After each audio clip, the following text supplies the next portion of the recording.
마가복음 12장 1절로 12절까지 말씀.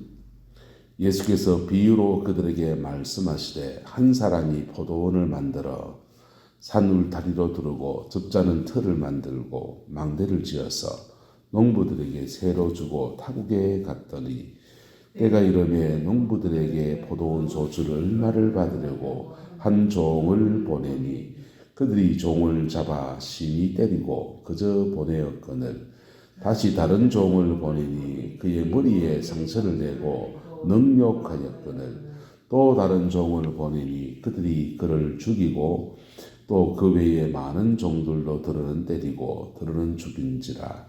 이제 한 사람이 남았으니 곧 그가 사랑하는 아들이라. 최후로 이를 보내며 이르되 내 아들은 존대하리라 하였더니 그 농부들이 서로 말하되 이는 상속자니 자 죽이자. 그러면 그 유산이 우리 것이 되리라 하고 이에 잡아 죽여 포도원 밖에 내쳤느니라. 포도원 주인이 어떻게 하겠느냐? 와서 그 농부들을 진멸하고 포도원을 다른 사람에게 주리라.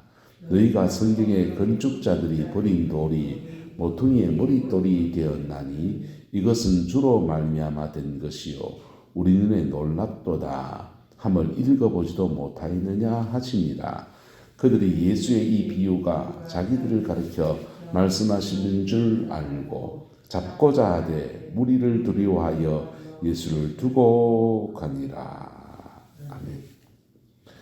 주님께서 포도원 농부의 비유를 통해서 예루살렘의 지금 제사장들과 직분을 맡은 사람들을 책망을 하고 있습니다.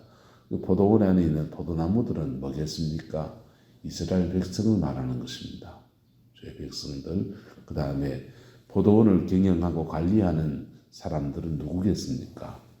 종교 직분자들, 또 정치적 직분자들을 말하는 것입니다. 직분자들에게 주님이 포도원을 맡겼다라는 것입니다.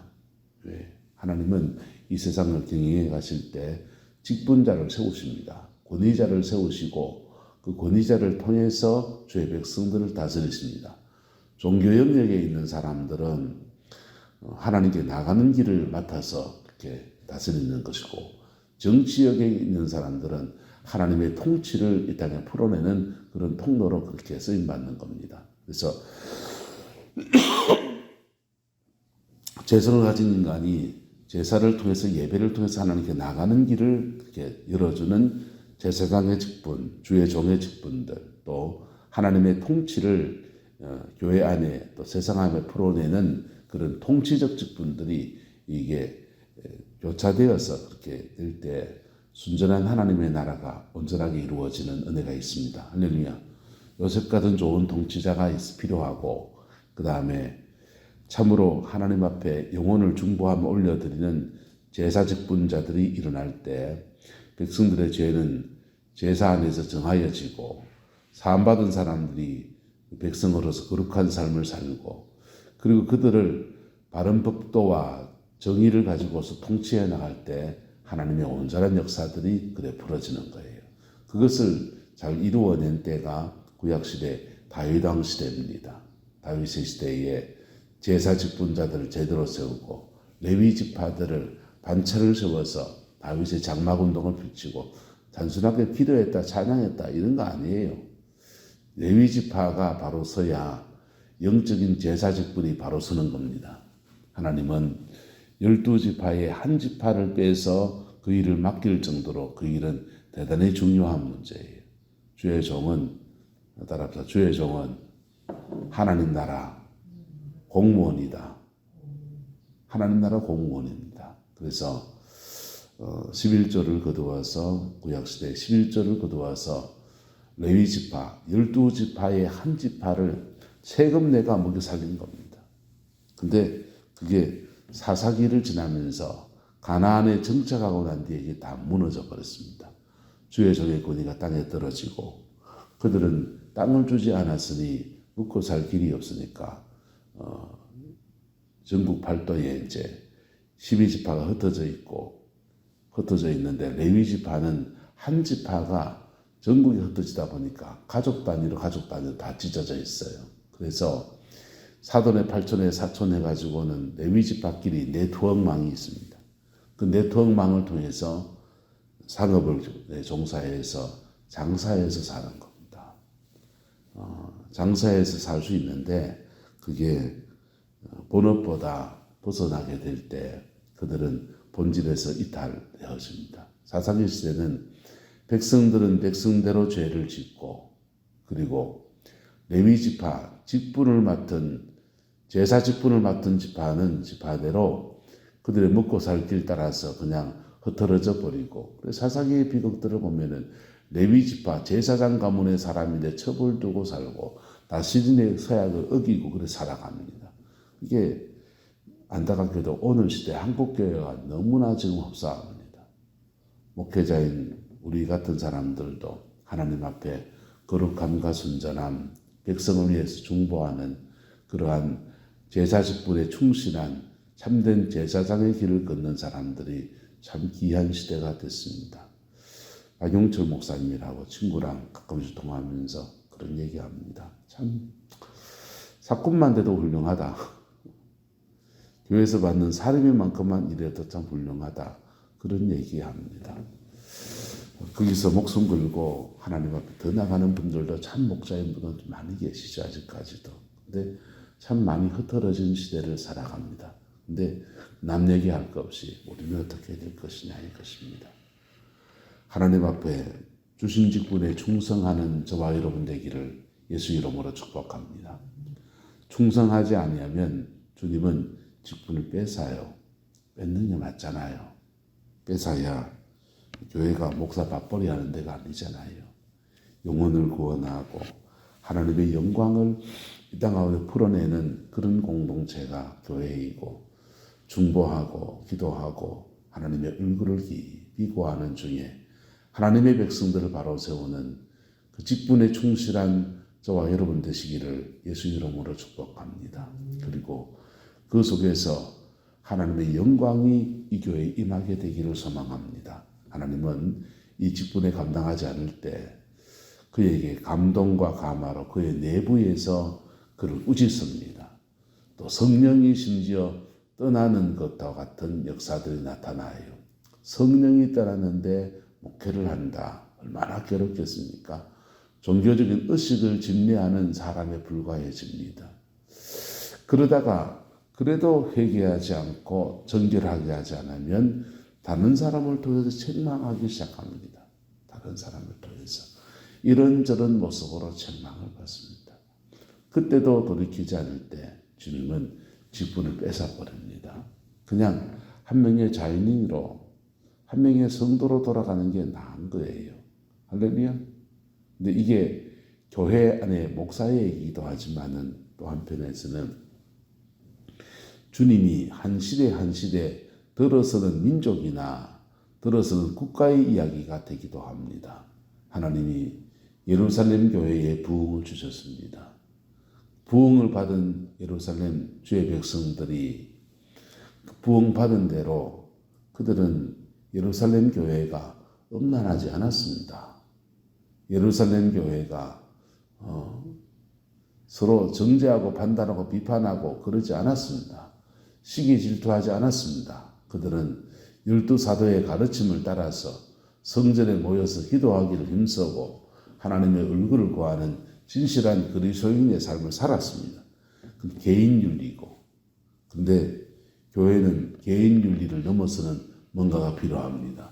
주님은 성천하시면서 말씀하셨어요. 너희는 가서 예루살렘과 온 유대와 사마리아와 땅끝까지 이르러 내 증인이 되라 라고 말씀하셨습니다.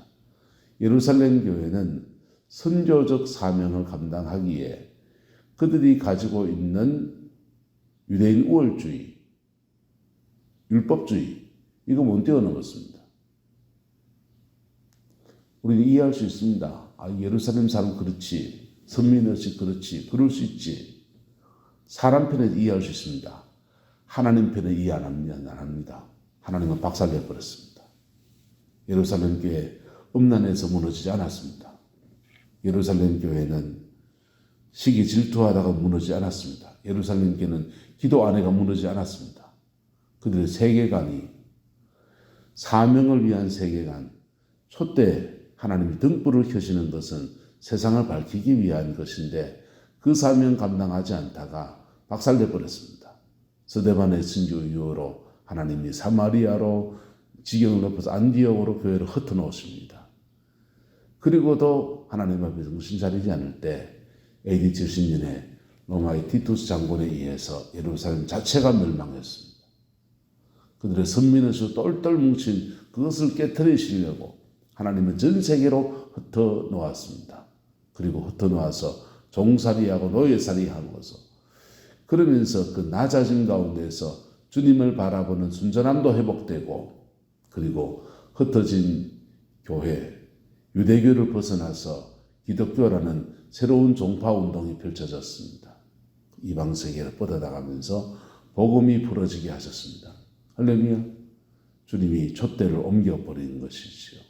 촛대를 옮겨버리고 난 뒤에 이스라엘은요 2000년 동안 그 낮아짐의 시간을 괴로운 시간을 보내야 됐습니다. 그들의 선민의식을 깨뜨리고 지금도 이스라엘 중에서 선민의식까지 묻어있고 유대교로 종교를 떠난 사람도 많습니다.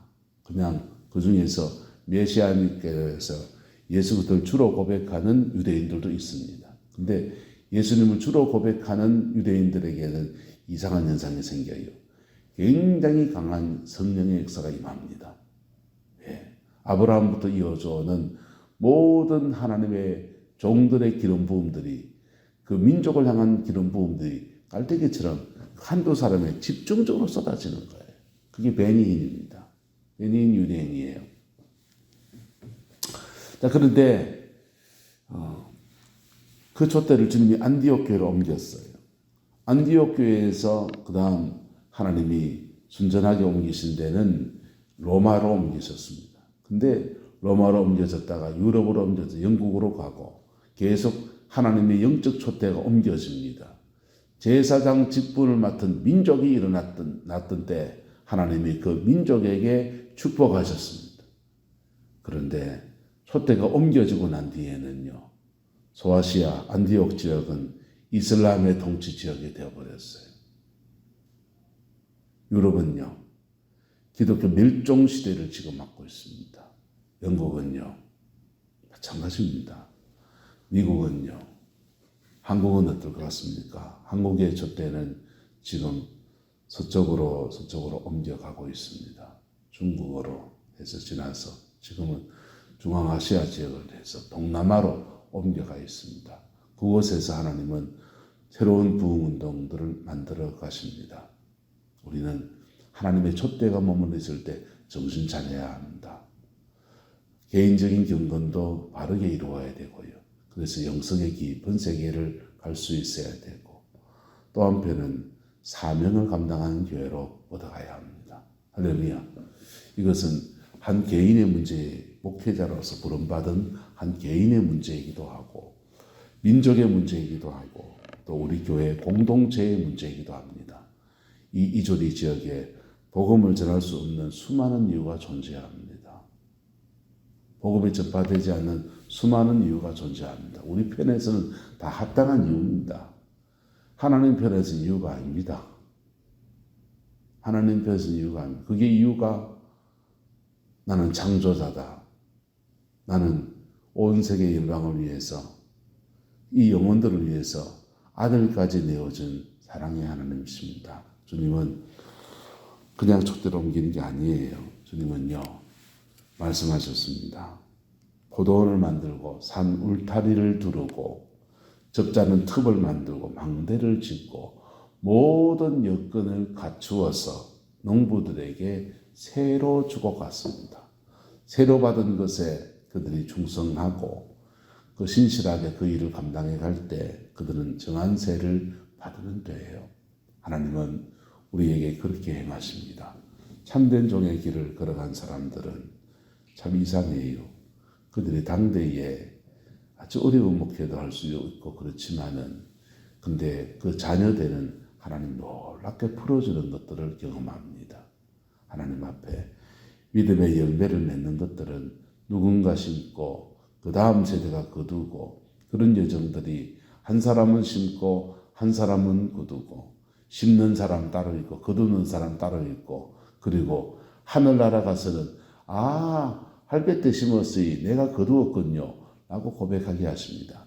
그래서 그 순간 부르심받은 그 시기 그때에 그 시대적 사명 앞에 충성해야 합니다. 그럴 때 주님은 그의 몫의 역성을 걸어가게 하시고는 그리고 그 다음 세대를 또 축복하시는 아름다운 은혜와 역사들을 허락하여 주십니다. 충성하지 않으면요 뺏어버리기 나왔습니다. 뺏어버리기 나왔고 한 명의 성도로 돌아가서 하나님 앞에 신실한 그리스도인으로 사는 게 낫습니다. 그 은혜와 축복을 겸허하게 받고 복되게 이루어가는 저와 여러분 남은 생이 되기를 예수 이름으로 축복합니다. 기도하겠습니다. 좋으신 아버지 하나님, 촛대를 옮길 수 있는 하나님의 뜻, 하나님의 계획하심 앞에 겸비하게 말씀을 받습니다. 맡은 일에 충성하게 하시고 작게 여겨진 그 일에 충성해가며 하나님 나라의 그 아름다운 역사를 만들어갈 수 있게 은혜를 다하여 주옵소서. 여호와께서 한없는 은혜와 사랑으로 함께해 주시기 원합니다. 예수님의 이름으로 축복하며 기도드리옵나이다. 아멘.